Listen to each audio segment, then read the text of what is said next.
Well, Joyce, this was the first time that students were able to publicly address the Board of Regents, pressuring them to meet their demands. This also comes as we are on day 10 of this encampment or liberation zone, as they call it, with no signs of leaving.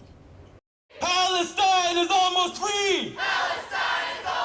Protesters chanted outside the University of Washington's Board of Regents meeting, The world's third largest war profiteer. putting pressure on university leaders to meet their demands, and some voicing those face to face. As a Palestinian student, I have been witnessing the genocide and ethnic cleansing of my people. Like Anandi Shakur, a UW student who has family living in Gaza, including a newborn struggling to find food and water. Every time I call my dad, every time I speak to him, he tells me either a cousin that was killed or someone that was seriously injured. Shakur says 70 members of her family were killed in November, and she continues to face loss. I think these personal stories are very important because we keep looking at these numbers, we keep looking at the amount of people injured, but we don't equate a face to a number.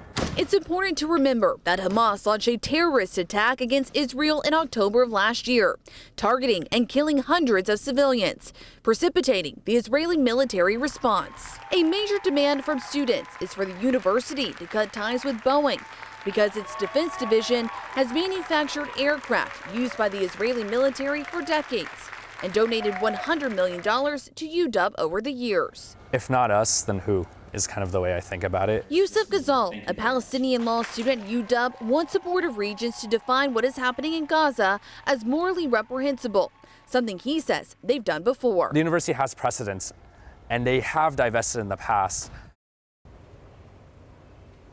Board Chair David Zeek stated his appreciation for the speakers and thanked the audience for showing respect and civility. Joyce. And Julie, what happens next with all of this? So right now the university says they have not gotten a divestment proposal. Once they do, then the board can review that. But as far as the encampment goes, the university does not have a comment. Joyce? Julie Calhoun reporting at the University of Washington tonight.